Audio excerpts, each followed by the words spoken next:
Good evening, everyone, and welcome to the 27th Lay Clergy Institute presented by the First Congregational Church of Longmont.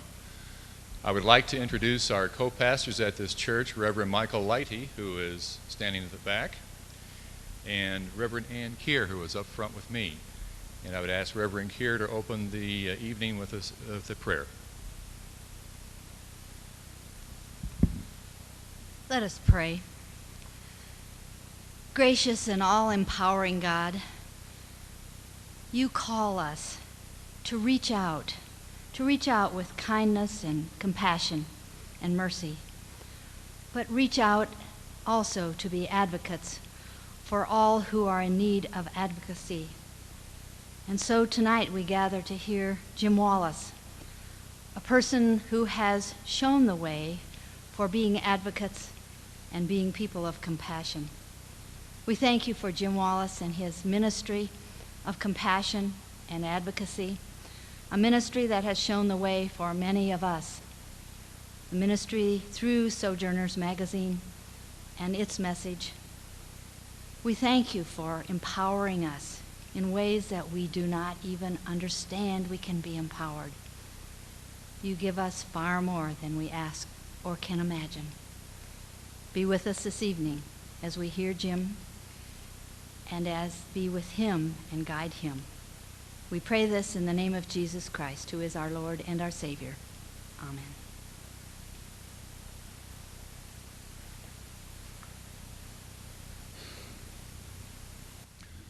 As I said, this is the 27th Lay Clergy Institute presented by the First Congregational Church. For over 3 decades, we have brought to the Longmont community speakers and programs which have been designed to challenge and inspire us. The brochure which you've received tonight from the ushers will give you a little bit of the history of the First Congregational Lay Clergy Institute since 1968. Al Gore may have invented the internet, but we also like to take credit for a couple of accomplishments the Lay Clergy Institute has done in the past years. Elizabeth Kubler-Ross came several years ago, and as a result of her inspiring presence, Boulder County Hospice was founded, and it continues to be one of the most successful hospices in the country. When Millard Fuller was here several years ago, the result of his presence was that Habitat for Humanity became an integral part of our community and still functions in an important sense here. So we are proud of this event, and we hope that people tonight will be inspired as well. The plan for the evening is that Reverend Wallis will give his presentation, after which there will be a question and answer period for anyone who wishes to ask questions of him. And then he will be available for a book signing if you wish to buy one of his books. His most recent book is Faith Works, which we have on sale and which we are selling to you at cost of $24. So if you'd like to have a book and have it individually endorsed by Reverend Wallis, he'd be happy to do that. I would also like to invite you to church service tomorrow morning. I realize that if you're a stranger in the community, coming into a strange church is often a little bit uneasy. But we have planned very special music for you. We have a wonderful choir if you haven't heard it. We have a guest soloist who will be wonderful. We have trumpets. We were going to have elephants and dancing girls, but the elephants and dancing girls are with the circus. It is rare in this time to find a person who is able to dedicate his life to one principle, to one ideal, to one dream, and to carry that life through embodying those instincts. Many people who try to do this, who try to talk the talk and then walk the walk, find that they stumble along the way. Our speaker tonight, Jim Wallis, is a person who for his entire lifetime has been able to follow his dream and to pursue his ideal. When he talks the talk, he also walks the walk as an advocate for the poor. I would like to read to you just one comment which was made of Reverend Wallis by E.J. Dion, who is a nationally syndicated columnist. And he said, "Jim Wallis is at one and the same time bold and thoughtful, prophetic and practical. His voice is one of the nation's most important in our struggle to find the right relationship between religion and public life." I'm sure you'll enjoy listening to Reverend Jim Wallis. Good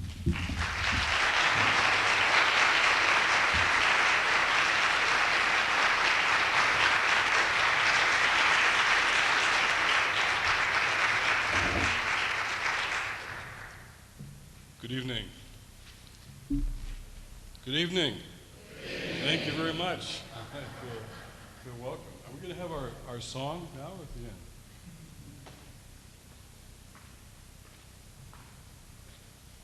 We thought we'd start with a song tonight. Do you all know Melissa James? Who'll be singing tomorrow for us too? Yes. In the car, I persuaded her to sing tonight before we started.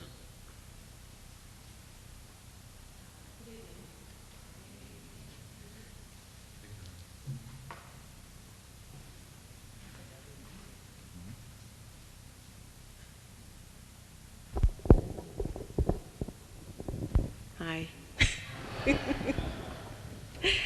I'm going to be singing If I Can Help Somebody.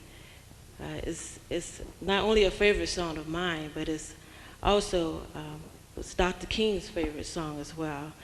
It was sort of like a mission statement for his life, and I tried to do that as well for my life. So bear with me, and hopefully I can stay on key, and I hope you enjoy the song. If I can help somebody as I pass alone, if I can cheer somebody with a word or a song, if I can show somebody he's traveling wrong, then my living shall not be in vain. If I can do my duty as a Christian ought, if I can bring back beauty to a world upright, if I can spread love's message as the master taught, then my living shall not be in vain. Then my living shall not be in vain. No, my living shall not be in vain. If I can help somebody as I pass alone, then my living shall not be in vain. Then my living shall not be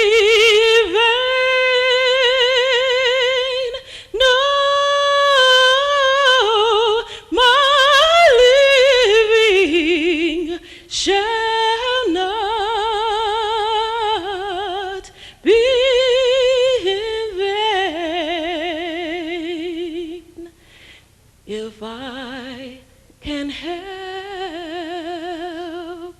somebody as I pass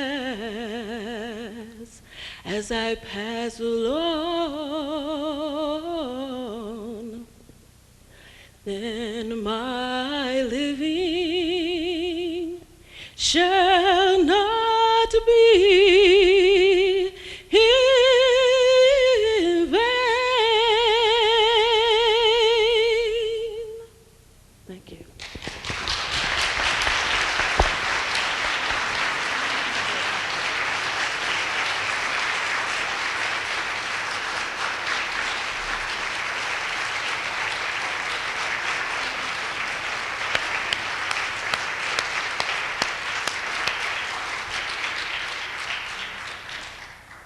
I just met Melissa this afternoon. We rode in from the airport together, but I know her church in Atlanta, the Ebenezer Baptist Church, and I think they were here last year for your program.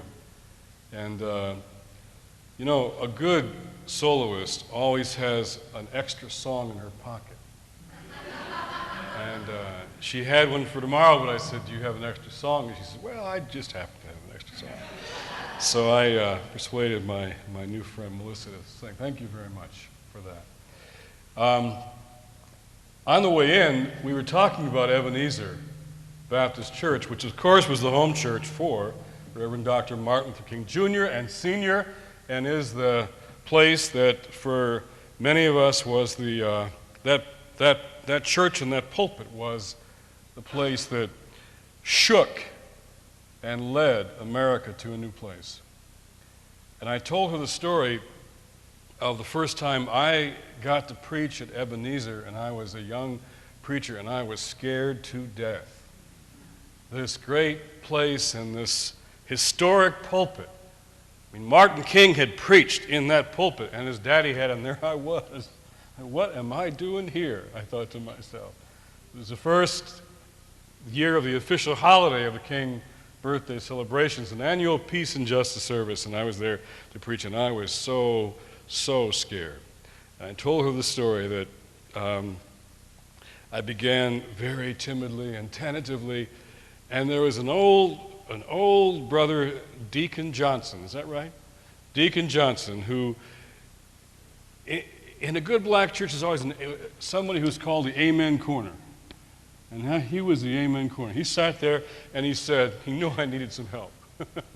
You could just see him praying, help him, Lord, help him. And he says, I hear him say, come on, young man, come on now, say it. And I began to preach. That's it, keep coming. Well, amen, come on now. Bring it home now, bring us home. And I began to preach, and I began to sweat, and I began to really get going. And I felt exhausted by the end, and I felt like I had preached what I had come to preach. And I rushed down from the pulpit afterwards, and he's sitting there just smiling. And I rushed down, and I said, oh, thank you. You helped me so much today. He says, puts his hands on my shoulders. Young man, I've raised up many a preacher in my day. So I know Melissa's church, and I persuaded her to sing. Thank you very much for that. It is good to be with you in this place, and I look at this tradition of bringing people in, and I'm very happy to be among the people that you've brought here over the years. I'd like to begin with a story tonight, and this topic is, it's a campaign. We had 2 debates this week. Did you all see the debates, some of them? It's election 2000. Faith and politics is a bigger theme than it has ever been before in my memory. Religion and public life. How do we sort that out? When a preacher marries a preacher, it's a good deal because you get a lot of new stories.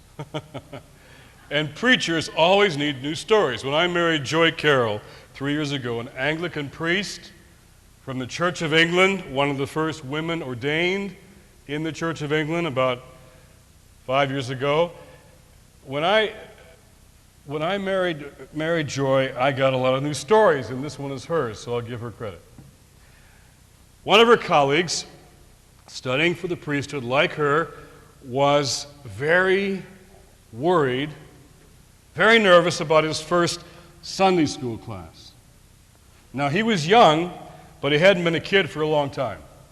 And so he was worried the kids would think he wanted them to think he was kind of hip and cool, and he wanted them to like him, you know? So they're all sitting there on a Sunday morning, and he's trying to be very hip and casual. And he leans against the pulpit. He says, "Okay, kids, what's gray, furry, gathers nuts, climbs up and down trees?" Kids look puzzled. Little boy raises his hand and he calls on him.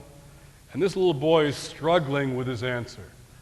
He's struggling. He says, I know the answer is supposed to be Jesus. But it sure sounds like a squirrel to me.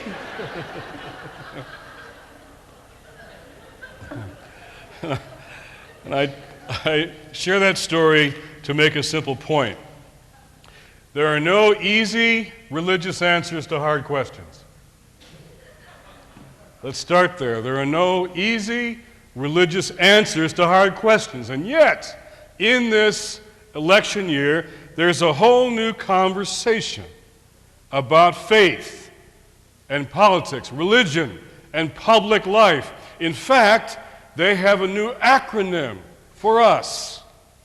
We in the churches and synagogues and mosques, we who've been doing church-based ministry and work and advocacy, as the pastor said, in the trenches for years, we are now called FBOs, faith-based organizations.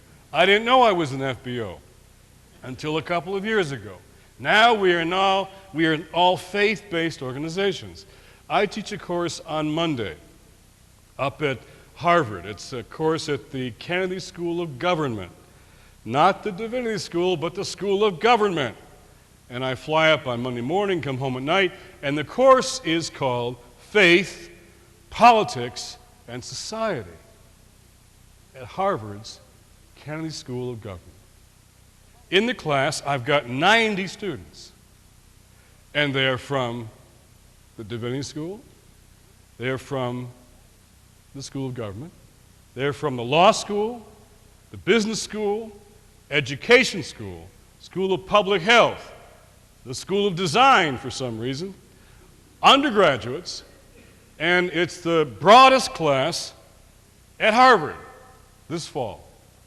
It's also the most diverse. We have evangelical Christians, a lot of black church voices, we've got a lot of Jewish voices, we've got women on the rabbinical track, going to be rabbis. We've got a Zen Buddhist, we've got Unitarians, we've got people who aren't religious at all. We've got people from Philippines, Korea, New Zealand, Australia, Canada, Northern Ireland, England, Switzerland, France, El Salvador, Chile, in one class.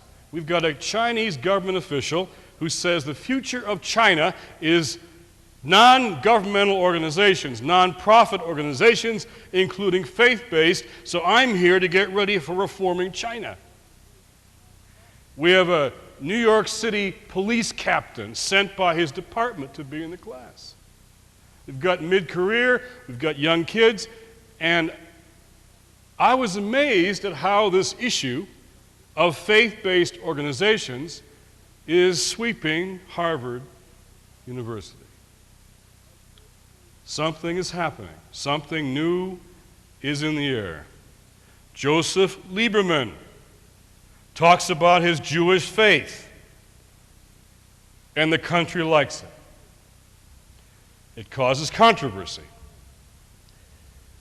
Mr. Bush and Mr. Gore are all anxious to be pals with religious leaders. We've never seen anything like it. They all want to be our buddies. We want to be your partner, they both tell us. We want faith-based organizations at the table where policy is going to be made. They both gave major national speeches in Atlanta, Indianapolis, about how faith-based organizations are going to be critical now to what happens. Why is this going on? What's happening? I would like to suggest a few things.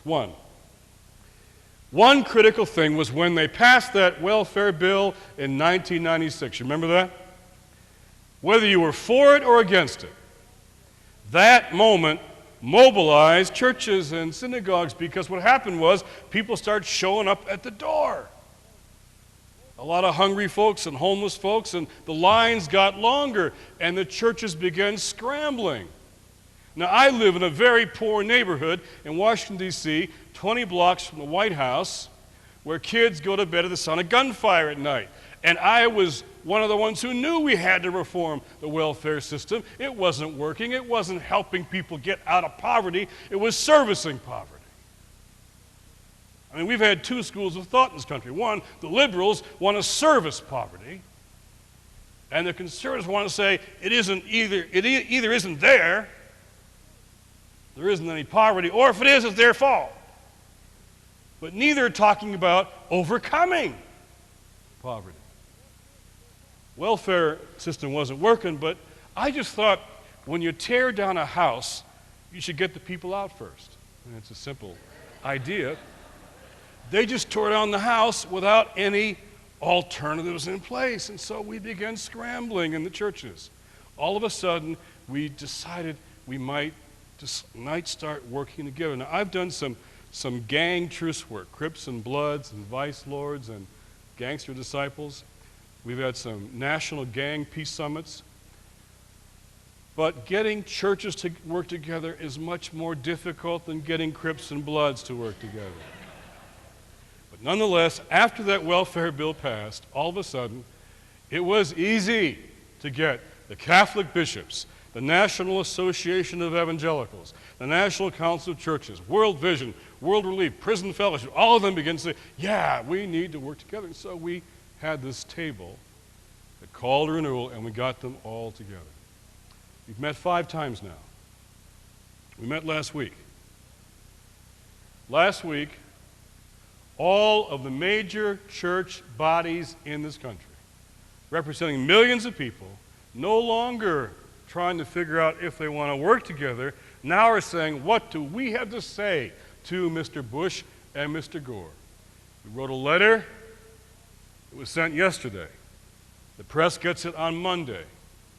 And the letter says, we are grateful that you are talking about poor people at your conventions. We are thankful that you said we should leave no child behind at both conventions. We are very, very, very excited that you're saying the prosperity should be extended, Mr. Bush said, to every forgotten corner of America. Mr. Gore said to poor working families. We said thank you. Now, let's set some goals. You offer presidential leadership. If a president can say, we're going to put somebody on the moon, we can say, let's give this prosperity a purpose by committing to call this nation to cut child poverty in half in 5 years. They got that letter on Friday.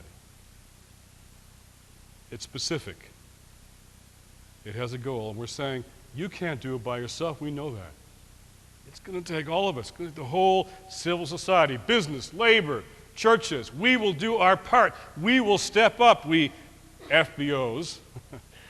We'll do our part, but you've got to offer some presidential leadership. 1996 had that bill. It mobilized the churches, and now we are speaking with one voice. Never happened before.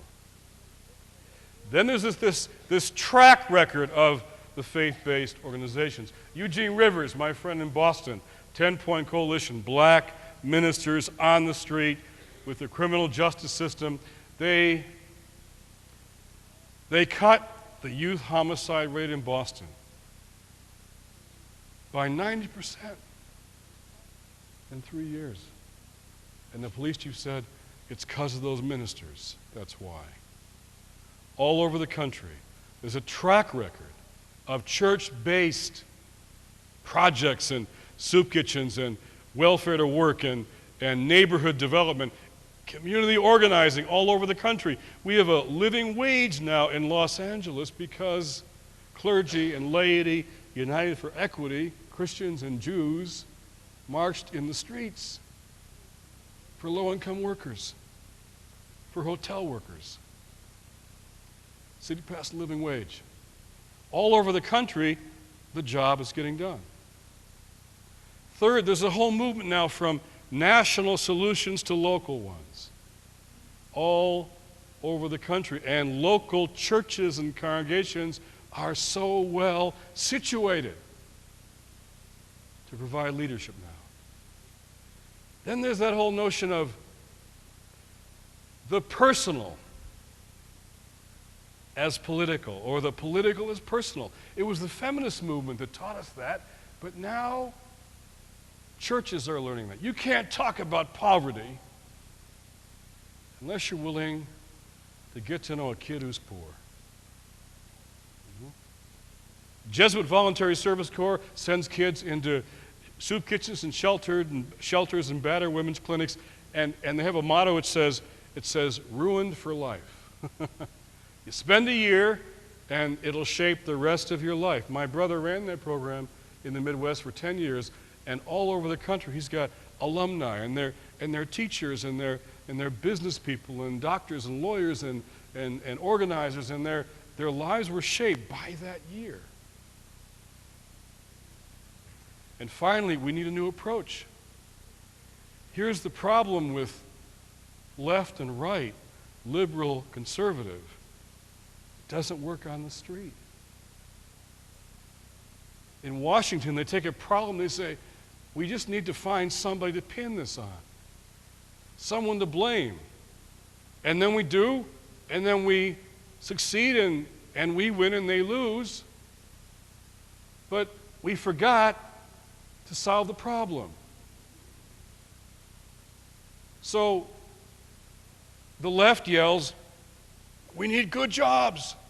And the right yells, we need good values. Why are we choosing between jobs and values? We need to rebuild neighborhoods. Servicing, we need to rebuild families. My neighborhood's got 80% single-parent families. 80%. There isn't a poverty program in the world that'll work in my neighborhood unless you're finding a way to reweave the web of life. It holds things together for families, communities, and kids. So finally on the street, some of us say, this argument in Washington doesn't really help us. It doesn't work anymore. All of these reasons are opening up a new political conversation, and the politicians are running for it. They're just running for it. Now, in Philadelphia, I was at the Republican convention and the Democratic convention in Los Angeles, and we had a whole shadow convention, a day on poverty at each convention. And on the day we were to do this in Philadelphia, I was in the elevator in my hotel coming down to the lobby, and in the elevator with me was a woman who was on the cleaning staff, and she had her towels and sheets in her arms, and we talked about the convention, and we talked about what we were doing that day. And she said, oh, I'm glad someone's talking about poverty. She said, because these days you can have a steady paying job and still not make a living. A few months earlier, we had seen a woman at our local Burger King restaurant. She's at the drive-in window. She's running back and forth to a table in the corner where there are 3 kids. Finally, we realize these are her kids. She's helping her kids with their homework at 3 in the afternoon at the Burger King, between cars, at the drive-in window. I call her Burger King Mom. Trying to figure out how to either pay the rent or buy winter boots for her kids or for childcare. She's working hard and full-time, and she's still poor. A growing number of people in this country are working hard and full-time and poor. I was in Denver last spring, and I learned that in Denver, you got to work 97 hours a week at minimum wage to get affordable housing.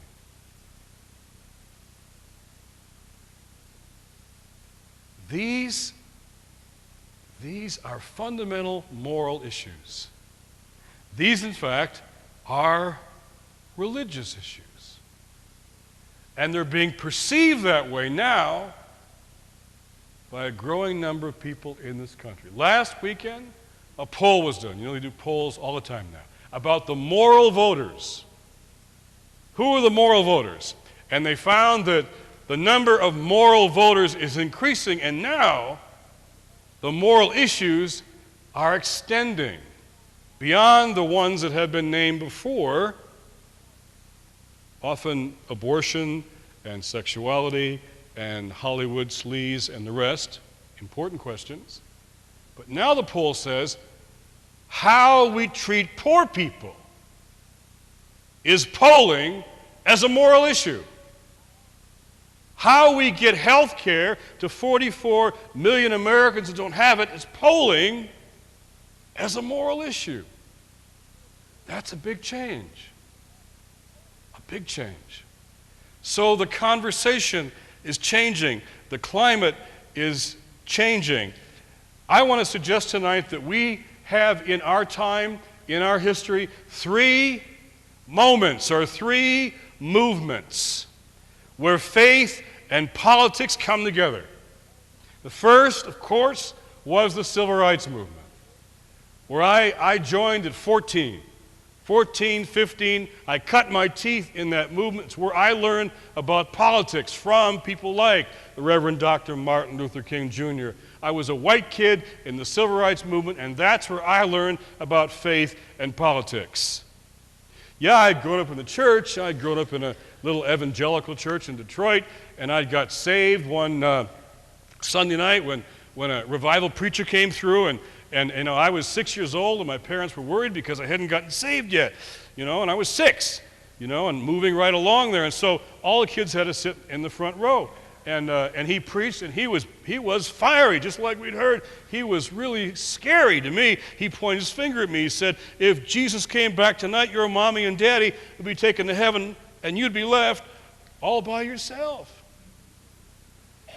Now, I sat there realizing that if that happened, I'd have a 5-year-old sister to support. And so I thought, I got to get this thing straight. And so I talked to my mom, how can I figure this out? She, to her everlasting credit, didn't tell me about the wrath of God for a 6-year-old boy, but how much God loved me. I thought that was pretty cool. So I signed up. And then I went through Vacation Bible School and youth group, but then I started asking these questions at 14. How come we live the way we do in white Detroit? And in black Detroit, life seems to be so different from what I'm reading in the newspapers and hearing on the television. How come we never been to a black church? How come we never had a black preacher? Don't we sing, Jesus loves little children, all the children of the world, red and yellow, black and white, they are precious in His sight. How come? And what's this thing about a minister in the South? What's his name? King. Those questions got me kicked out of my church as a 14-year-old kid. And I found my home in the Civil Rights Movement. And that was the premier example in this country of faith and politics. There would have not been a Civil Rights Movement if there wasn't a black church. The black church was the moral infrastructure, the foundation. It was not only where you had the preaching the night before you went into the street, but it was where in the back of the church after service you organized the carpools to to make the bus boycott work in Montgomery. It was, for a movement, you got to have inspiration and vision, and then you got to have kitchens and bathrooms and parking lots. The church has both. And so that was the great moment, the great movement. And then there was a second movement, a second great movement of faith and politics. This one came in the 80s and 90s. It was called the religious right. Mobilizing churches, garnishing political power, different issues. Many of us weren't as happy with that movement, but it was a movement of religion and public life that changed the way the nation thought about certain questions. I want to suggest to you tonight that that second movement is now over. George W. Bush, Republican running for the White House, decided not to speak last Friday at the Christian Coalition Conference in Washington, D.C.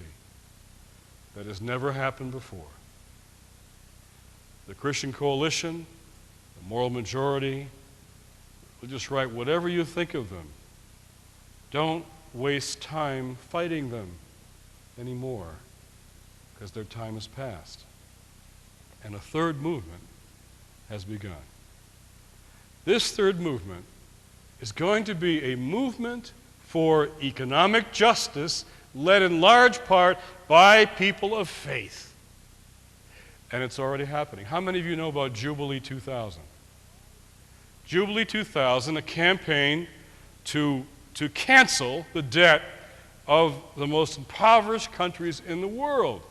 Now, the Pope's involved.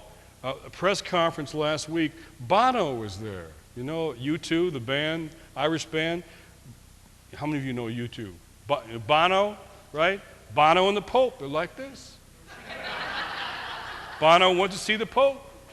They had a meeting on strategy. Bono came out and said, he's a funky Pope, man. Bono, the Pope, Billy Graham. And you know who else just signed on? Pat Robertson. Debt cancellation. This crushing burden of debt. Nothing would help us begin to reduce poverty in the poorest countries more than canceling the debt. Claire Short, Secretary for International Development in the Labour Party, the governing party of Great Britain, 2 months ago, invited Tony Campolo, my buddy who was over there preaching a youth rally. She had him come in and said, Mr. Campolo, Reverend Campolo, in my country we have 10% Christians, that's all. But they've got this movement called Jubilee 2000, and I want you to know that we in the Labor government would not be canceling this debt were it not for that movement. That's why we're doing it. They're forcing us to do it. Now, you guys got 70% Christians in your country, so you go home and tell them to do their part. Because you got a ways to go with Mr. Clinton and the Congress on this debt cancellation. Then there's this whole sweatshop thing. All these kids, they're saying, wait a minute, you mean these shoes and this sweatshirt and these sweatpants, they're made by kids? Women and kids in sweatshops? You know there are 4,500 sweatshops in Los Angeles? In LA? And the kids are saying, wait a minute, this isn't right. So all over Harvard, everywhere else now we got sweatshop campaigns, often led by Christian students. Living wage campaigns now are in cities across this nation, fighting for a living family income. Most Americans believe if you work hard, full-time, you shouldn't be poor. Americans disagreed about welfare, but they agree, by and large, if you work hard, full-time, you shouldn't be poor, and people are. And then this call to renewal, we don't have any staff or money yet, we just have this idea of getting churches together on this one issue. We disagree on all kinds of things in that room. You get the National Association of Evangelicals and the National Counselors in the same room, it is like the Crips and the Bloods together for the first time. And this vision of what could happen for me came at a gang peace summit in Kansas City when 124 gang leaders from 26 cities came together to end the violence. And we had an altar call on the last day, and altar calls are, you preachers, altar calls are a dangerous thing because you do the altar call, then you sit and you wait. You know? How many verses of Just As I Am can you sing, you know? And you're waiting and hoping, and down the aisle come these two young men. One's a Crip, and one's a Blood. They've been trying to kill each other for a year in a drug war in Kansas City. And they embraced, and they began to weep, tough gang leaders, and said, from now on we walk the same road together, they said. Wasn't a dry eye in the church, but my tears were because I thought if the Crips and Bloods can do this, why can't the evangelicals and the liberals do this? And the Catholics and Protestants and black and white churches, but my friends, they're now doing it. I saw it last week for the 5th time in 3 years. Something is happening, and I think we're at the beginning of a new movement. The third moment, you had civil rights, you had religious right, and now you have whatever it's going to be called. I'm not sure. A movement to overcome poverty. The signs of it are everywhere. My wife and I had a little boy 2 years ago, and we had this big issue, of course, come up about baptism, because Joy's an Anglican, and they practice infant baptism. They sprinkle little babies. I'm from the more evangelical Baptist tradition where we do it the way Jesus did. And so Joy and I had a major theological debate about this, and that is, Melissa, the way Jesus did it, isn't it? Amen. And Joy and I had, and Christians have killed each other over this issue over the years. We didn't want that to happen in our house. We love each other very much. So we decided we'd compromise, and we did. Joy did it just the way she wanted to. She baptized Luke and asked me to do the homily, which is a very gracious thing on her part. And in my extensive research on baptism, I came across the following quotation. It's what Mark Twain said when he was asked one time if he believed in infant baptism.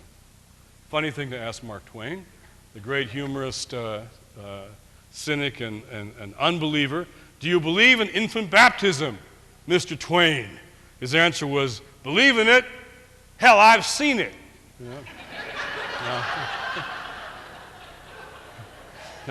Now I like that because when I'm talking to a crowd of you like this and I say, I think there's a new movement coming for economic justice led by people of faith, and you look at me like,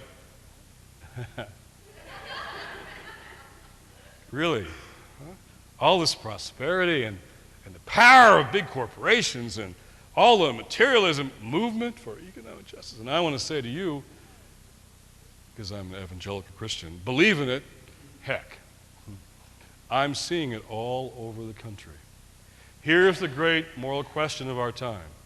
What is the prosperity for? What is the prosperity for? Will it be the occasion to neglect and forget those who have been left out, including 13 million kids in our country? Or will it be the opportunity to say, okay, now we're going to include the kids. We're going to include everybody in the family. Rabbi Hillel said it well a long time ago. If not us, who? If not now, when?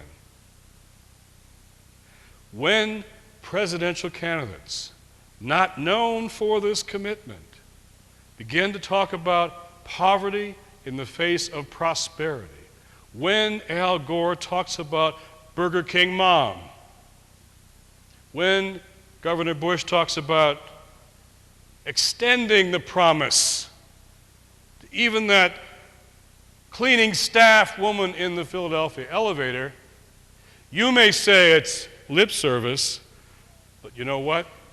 When people start talking the words, accountability is on the horizon. Now, I am not naive about politics and politicians. I know that in Washington they all have this affliction that I call the wet-fingered politician's disease. That you get it by doing this all day. Licking your finger and putting it in the air. I'll tell you who has the real clout and power in this nation. Not the religious right, not the labor unions. You know who's driving the whole thing? Polling groups. You heard nothing on Tuesday night. Nothing that wasn't carefully vetted through polling groups. And we make a mistake if we think you change a nation by replacing one wet-fingered politician with another. No. You change a nation by changing the wind. Changing the wind. Because when you change that wind, oh my, they're so quick to respond. There are some good people in the Congress. Congressman John Lewis, we talked about today from Atlanta. Tony Hall out of Ohio. There are some who will do the right thing no matter which way the wind is blowing. But those political leaders will say, I can't do anything with the issue until you all change the public will. I mean, I can keep doing the right thing, it doesn't matter much, but until the public will changes. And the others who are there just to see which way the wind's blowing, if we begin to change the wind, they'll respond.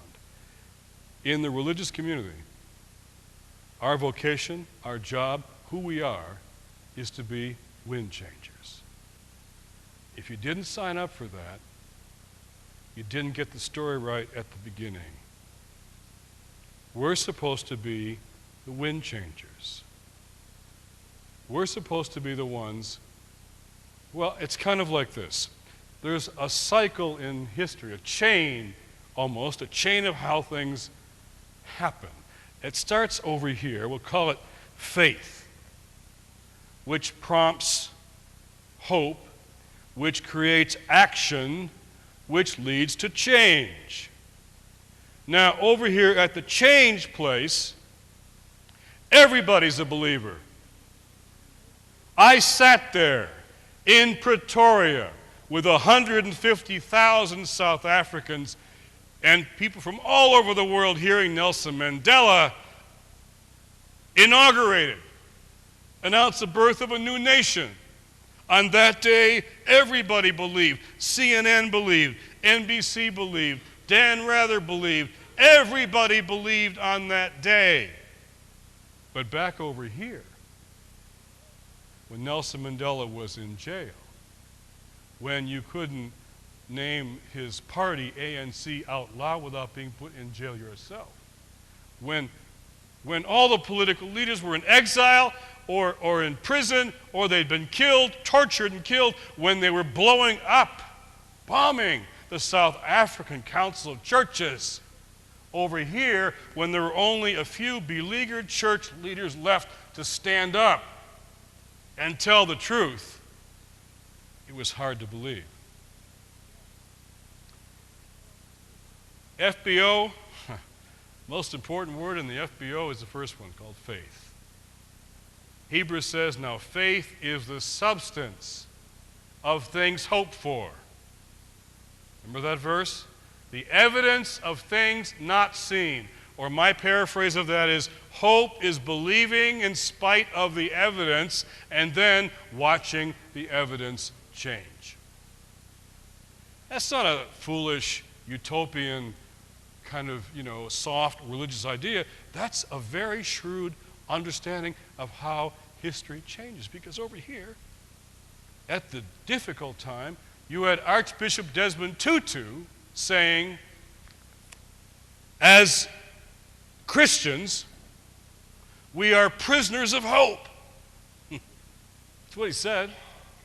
We are prisoners of hope. We said, oh, it's eccentric, silly old man. He's irrelevant. I mean, we all know back there, we all knew that there would be no, conventional wisdom said, no freedom in South Africa for years and years and years, and there'd be no freedom without a bloodbath in South Africa. We were told. He said, no, we will be free. And I was snuck into the country to go to South Africa and stand with our friends who were under tremendous pressure when they bombed the headquarters of the South African Council of Churches. And I got snuck in, and I showed up the first day to meet with Archbishop Tutu and Alan Busak and Frank Chikani and all the others who were the only ones left standing now.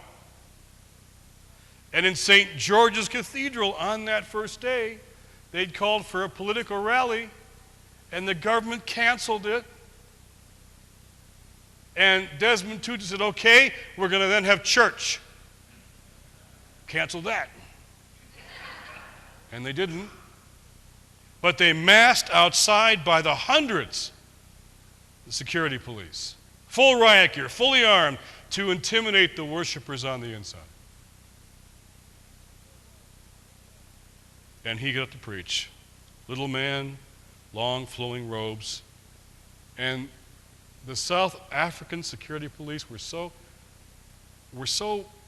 arrogant. They came in the church and they stood along the walls, tape recording what he was saying, writing it down, saying, in effect, go ahead, be bold, be prophetic. We put you in jail once, we'll put you in jail again.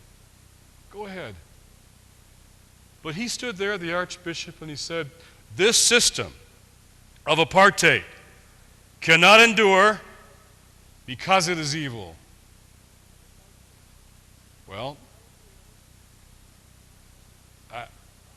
I was there to support him, but I'm not sure I believed that when I heard it. Very few people on the planet did. Just because it is evil, it can't endure. That's what he said. Then he pointed his finger at the police, and he said, you're powerful. You're very powerful, but you are not God's. You are not God's. And I serve a God who cannot be mocked. Then he came out from behind that pulpit and he flashed that Desmond Tutu smile. And he said, ha! You've already lost. You have already lost. So since you have already lost, then he kind of began to bounce a bit like a good preacher, on the pulpit. He said, since you've already lost, I invite you today to come and join the winning side. And the whole place erupted, and the young people began dancing. They called it toy-toying, chanting, stomping, dancing. They danced out into the streets, and the police moved back because the police didn't expect dancing worshipers. And I was at the inauguration that day with Nelson Mandela. And of course, Archbishop Tutu was there. He was the MC. He was the MC for a new country. I said, Archbishop, do you remember that day in St. George's? Do you remember what you said? And he smiled. I said, Bishop, today they've all joined the winning side. They've all joined the winning side. So here's the deal. Over here, when the change comes, it's easy to be a believer. Everybody is by then. Oh, it was inevitable, they say, that there be freedom in South Africa. It was inevitable, only a matter of time. It wasn't inevitable. It was because people over here had the faith, prompting the hope, causing the action, making the change. It's always a little group of people who see there over here.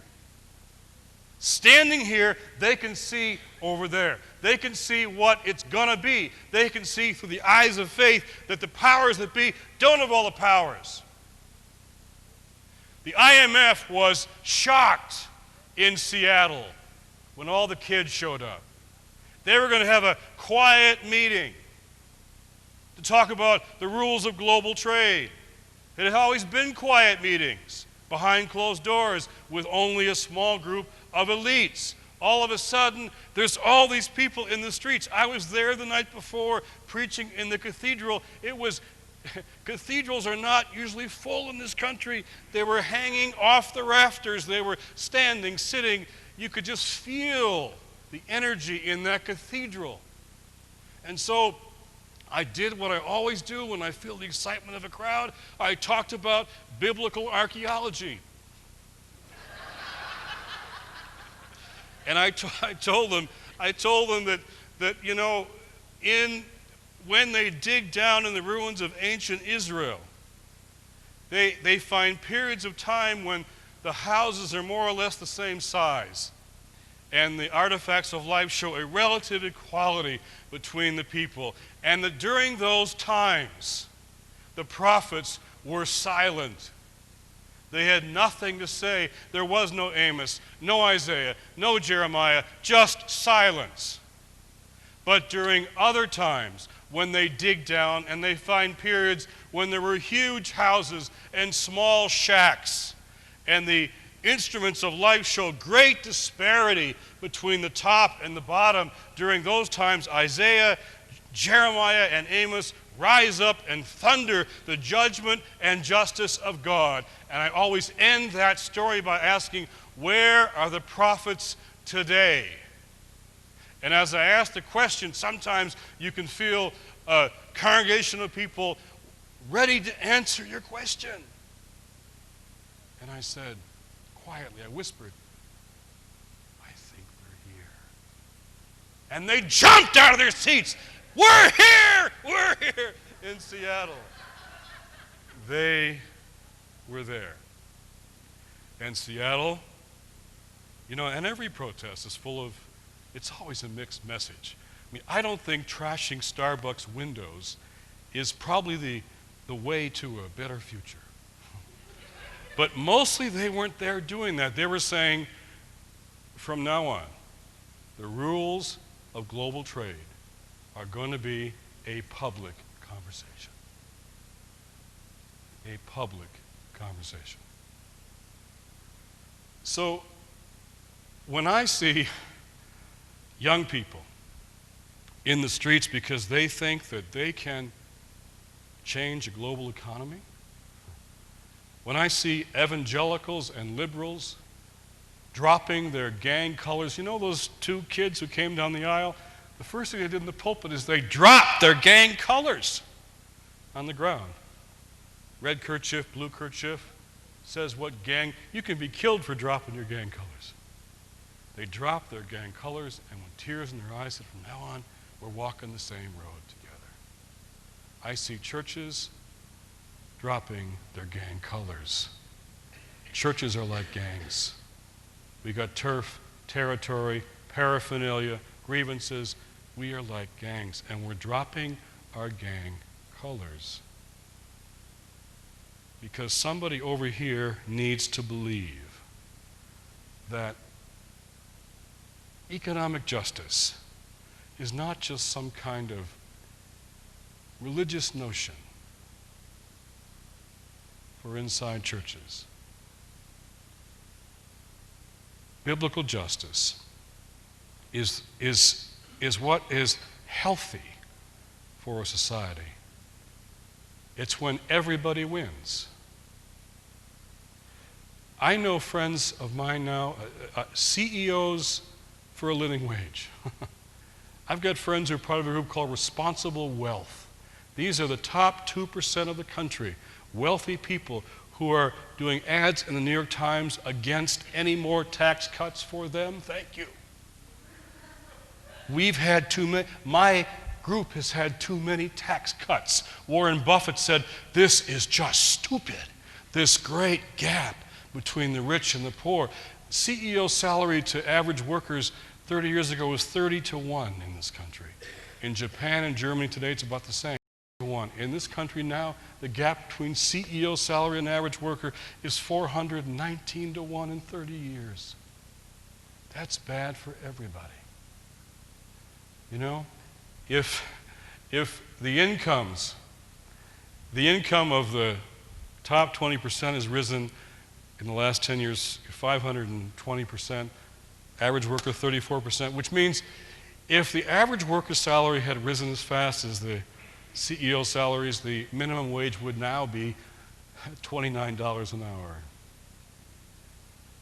These gaps, these divisions ripping us to pieces are calling up the prophets. And they're not all young kids, they're church leaders, they're business people, they're labor people. I was with John Sweeney of the AFL-CIO. He said, I prepared for our meeting by reading my Bible all day. And he had his Bible out there. And my staff saying, excuse me, he's just labor guys, John, what the hell are you reading the Bible for? He said, I'm a damn Catholic. I can read the Bible anytime I want to. AFL-CIO is doing Bible studies, my friends. Bible studies about the Bible and labor, the Bible and workers. Something is happening. And, you know, all over the country, this call to renewal, it's like round tables are forming. In Denver, a round table is forming of all these. We had a town meeting in the spring, and all these different groups hadn't worked together. Now they're forming a round table. Round table, there's one in Durango. I haven't even been there yet. There's a Durango call to renewal round table. I keep hearing about it from Emery Searcy, our field organizer. You got to come to Durango. There's a lot happening in Durango, and the former mayor of Durango is here tonight. She could tell us what's happening in Durango. There she is. All over the country, these round tables, there could be a call to renewal round table here in Longmont. Evangelicals, Catholics, black churches, mainline. It's happening all over the country because it was civil rights and religious right. And now it's going to be a new movement for economic justice led by people of faith. When we were pregnant with Luke, one day in bed, Joy said to me, I've been reading in the book and he can hear us now in the womb. We should be careful what we say. He can hear us now. And I leaned down to Joy's womb and I just instinctively said to our little boy, we knew it was a boy, we knew we'd call him Luke. I said, Luke, hope is believing in spite of the evidence. And watching the evidence change. That's your dad's best line. And I really believe it. I really believe it. I do really believe it. That's how social change happens. And here's the deal. Our job, if we're religious folk, is to be the ones over here who believe it before it happens. Other people got other jobs. But you know what? Our job is to be the ones who believe it first and then bet our lives on the fact that we believe it's true. So that one day we look right into the face of the consumerism and the multinationals and the materialism and we just smile at them and say, you've already lost. You've already lost, so why don't you come and join the winning side? Thank you very much.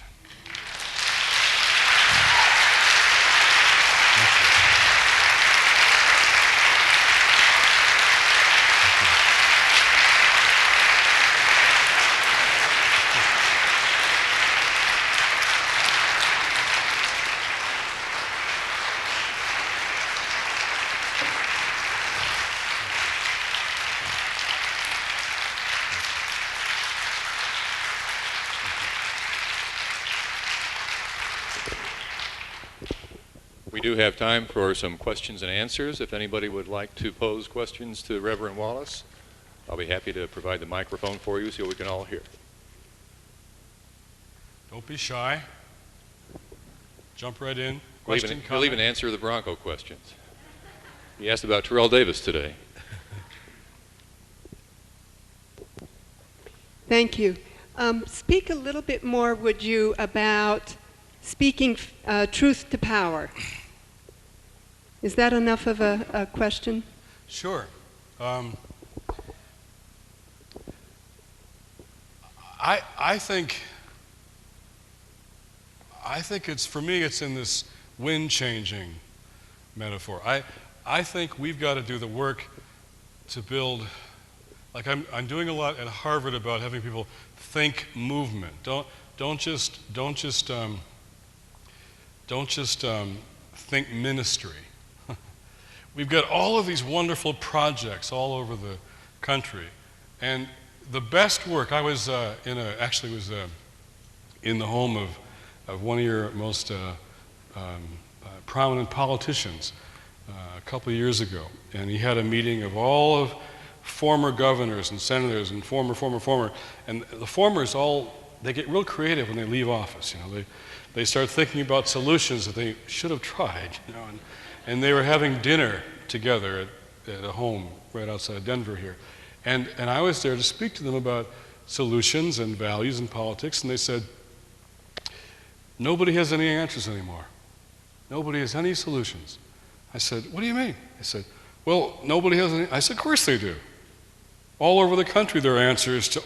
I said, let's name all the problems you care about, put them up on the board, and then I'll tell you the names of people and groups who are finding answers to those problems, probably in your own states and districts. And we did. Put them up, and I just named all the people who were, and they didn't even know any of those people. I said, the problem is they're like little islands all over the place. And if a kid gets to the Sojourners Neighborhood Center or the 10-Point Coalition in Boston, they're probably going to be okay. We got kids coming back from college that started when they were 5 years old, and if they weren't in the program, instead of coming back from college, they would be dead. But a lot of kids don't even know which way to swim. So how do you expand the islands? How do you connect the islands? I said to the politicians, how do you expand their territory? How do you learn from the islands things for new social policy? And so I think it's more than just telling the truth. I think it's building a movement, you see. That's why I cut my teeth in the civil rights struggle. And Martin King wasn't just saying, this is the right thing. He was saying, we're closing down Montgomery with a bus boycott to help you consider the right thing. So you've got to start thinking organizing and building movements. It's interesting that most of the national organizing groups now, whether they be Industrial Areas Foundation or PICO or DART, they're all choosing to base their work in congregations. They themselves are not necessarily religious. They're political organizations. But they understand, again, vision, values, parking lots, kitchens, and bathrooms. Where you can find, in many neighborhoods like ours in D.C., the only sort of permanent institutions are liquor stores and churches. Okay, which do you want to build on? The most reliable institutions in many places are the congregations. So I think we've got to take a fall conversation like this. Gore and Bush are all hovering around religious leaders now. They all want to be our friends. We're saying, okay, if you want to be our partners, here's the deal. You got to put the people we live and work with on the political agenda. And now they're talking that way, and maybe they'll respond to this letter. But see, no matter who wins, we're in conversation with, and we're talking to Ralph Nader too, and Bill Bradley too, who no matter who wins, King never endorsed candidates. He said, no, you endorse our agenda. You endorse civil rights. You endorse the movement. We're not endorsing you. You endorse this. So whoever wins, we're right back on November 8th about the agenda, about the agenda, about the agenda. But that means we've got to have roundtables. We've got to have local activity. We've got to show that all over the country, the faith folks are coming together to be a core. It's not going to be just us. We're working with labor people, environmentalists, and students of all kinds. But there's got to be a core that's going to be sort of an animating core of this thing. We've done that before, and we can do it again. And that's how you speak truth to power. We have a question back here. Yeah, please. Thanks for your talk. I work with a local social change organization, and I just had a couple of things I wanted you to speak to briefly. Mm-hmm. One is the whole issue of our relationship with the earth and with finite resources, and how that fits into what you've been talking about tonight. The other is just that recently I heard someone from South Africa talking about how the international economic policies are keeping South Africa and other third world countries basically still enslaved, particularly the structural adjustment programs of the IMF. So I wondered if you could address that too. So two small things, the environment and the global economy.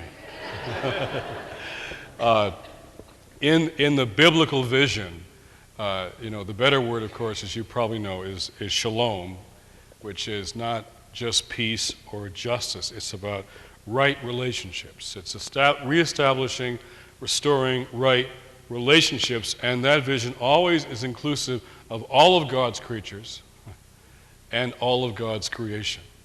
And so I find it very, we just did an article in Sojourners in, I think it might be, no, it's not in the issue out there, it's in the next issue. So if you all subscribe to this issue, you'll get this next issue. It's about this whole survey of how, I think 30 years ago, there was very little Christian activity on the environment. In fact, there was a very classic article written attacking the churches for being the cause, churches' theology for being the cause of much of our environmental degradation. But 30 years now, there's a whole plethora of grassroots and national projects connecting faith to care, earth-keeping and care for the environment. And that article, I thought, was just, again, a documenting of how far we've come in the last couple of decades. South Africa is experiencing, like most poor nations are, South Africa is not one of the poorest nations, but they're trying to move from, basically it's an apartheid, they're first world and third world side by side in South Africa. I don't know how much of you know about structural adjustment, is what you were talking about. The IMF and the World Bank have these mechanisms they call structural adjustments, which are procedures which really impoverish the poorest countries. Jubilee 2000 made a statement last week, very powerful, very tough, very prophetic, you should get a hold of it, about IMF, World Bank, and their reneging on the promises they made in Cologne just about a year ago to move toward reduction of debt and to relaxing the structural adjustments, which basically haven't been done. They are broken promises. So now the whole Jubilee 2000 movement is speaking directly to your question. And I think, but the good news is, until the last couple of years, we had no real ability to even speak to these issues of global economy. And now you've got, again, grassroots movements who are in the room with the chief financial ministers of the world. At the Prague meeting 2 weeks ago, you had the Canadian foreign minister agreeing with the demonstrators on the street. We have failed, he said to his fellow economic ministers. We have reneged, we have broken our promises on structural adjustment. So we've never had a global conversation in public about the shaping of the global economy like we have now. So we haven't won all those battles yet, But at least now it's a public conversation where it hasn't been for a long time. Thanks for the question. Please. I have a question for you. There is right now a group that is trying to do faith-based work with affordable housing. And I was at a conference this last week, and people at the speakers were all there about affordable housing. Right. And I announced at the very last session that I went to that we are trying to encourage people to become a part of the discussions and become interested in this topic. And the feeling that I got is that they're uncomfortable with, again, with, I guess, some of these policy issues of religion. And I wondered if there is something that I can say or some way to let them know that it's appropriate. And I guess the other thing With mixing policy and religion. yeah, Right, okay. Gotcha, right. And I think one of the real advantages that I see is that religion cuts across all age groups, cuts Right. across all socioeconomic groups, Right, and all professions, so we can bring people together right. and starting to It's a very good question, Mayor. Here's the problem. We need public, creative and sound public policies to address many of these questions. And yet, some of the specificity in policy is divisive politically between people who, that may not be my preferred way to do this, I would rather do it some other way. That's why I think the religious community does better when it really focuses on measures and goals. For example, it's very appropriate for us to say to the politicians, don't measure the success of welfare reform by how many people are off the rolls. That's the wrong measure. The measure is how many people have moved out of poverty. Reducing welfare rolls doesn't matter if you're not reducing poverty at the same time. Now, that's a that's a moral measure. That's the kind of thing religious folks ought to say, and it really holds accountable the whole conversation. Secondly, goals. I think what we say in this letter that I could make copies available to you of is Mr. Bush, Mr. Gore. It says, you know, we're asking you, we're not saying you should support a 25% increase in the minimum wage, because there'll be all kind of arguments about whether it should be $25, $50. I said, no, we're saying make a public commitment to call the nation to cut child poverty rates by half in 5 years. I said in the letter, there may be more Republican and more Democratic ways to go at this. But we're saying set the goal, mobilize the society, and don't use the excuse of differing on incremental pieces of policy, you see. So Call to Renewal has developed a 10-year campaign to overcome poverty, and it has 7 planks. And what it tries to do is to set a goal that can be judged as a moral goal. Like it says on housing, it says that you know, safe, affordable housing must be available. Now, there are different ways to do that. I mean, Andrew Cuomo is a good friend of Call to Renewal. He's the HUD secretary. And Andrew Cuomo doesn't want to go back to some of the old ways we used to try to do affordable housing, like Cabrini Green in Chicago, huge, massive housing projects. Well, he's more concerned about dispersed housing.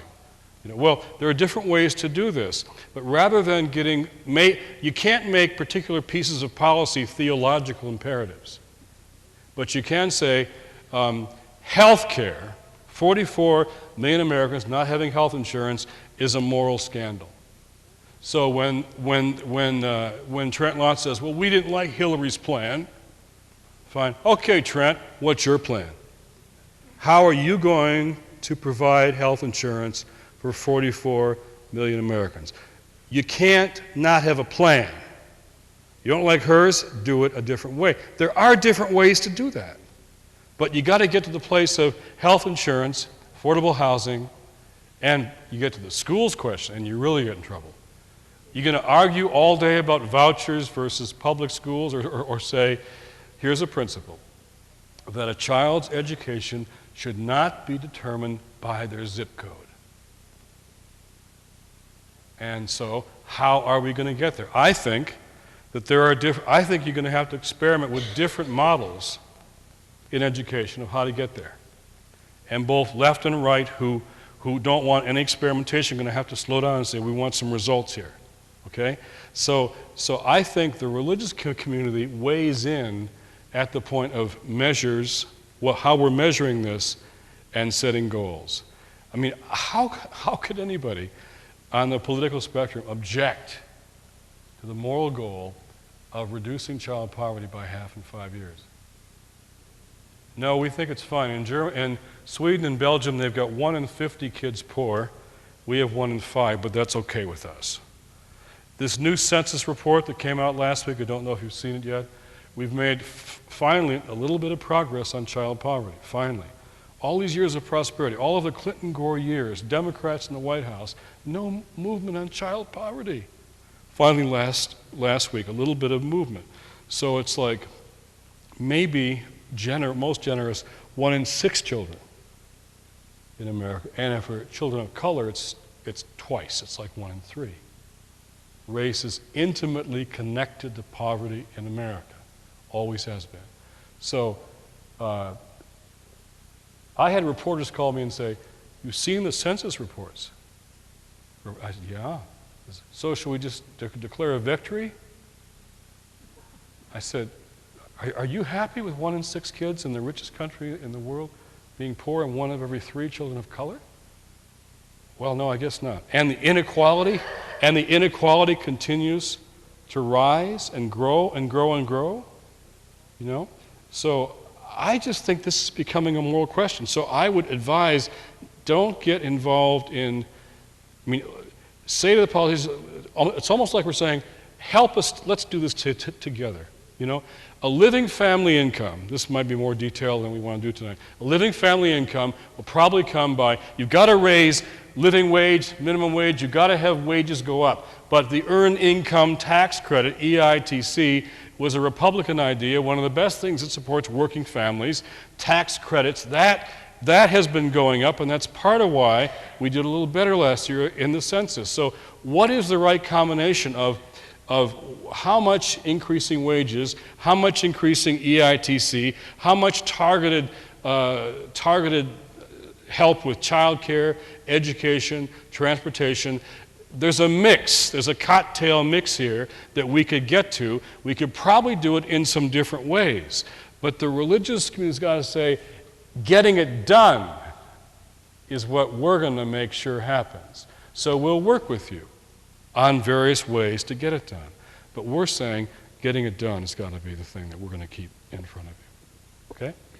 I think we want to leave them wanting more. So it's 9 o'clock, it's 11 o'clock your time. We want to save some time for signing books. Okay. We do have church service in the morning at 10 o'clock, and Jim Wallis was speaking on that time on a topic called We All Get Healed. I promise if you're going to be a visitor to the church, you will be welcome. We have planned no involuntary conversions or immersions for you. Maybe you haven't. Well, yeah. I guess you do have a hidden agenda, don't you? And I would like to just briefly say, if you've enjoyed this year's Institute, next year we are going to have the Vietnam Traveling Memorial Wall on September 6th through 9th, and we plan to focus that occasion around the need to heal the wounds from the Vietnam War. So if you've enjoyed tonight, we hope you come back next year as well. So out the doors to the left, Jim will be signing books. We'll have them for sale. There's also material out there for call to renewal. If you want to sign up for the Army that is being formed, you can do it there. And we thank you for coming tonight. If there's a tradition of action after these things, habitat and hospice, then a roundtable for call to renewal would be another way to put some action on what we're talking about. So take the stuff and we'll go from there. So thank you very much.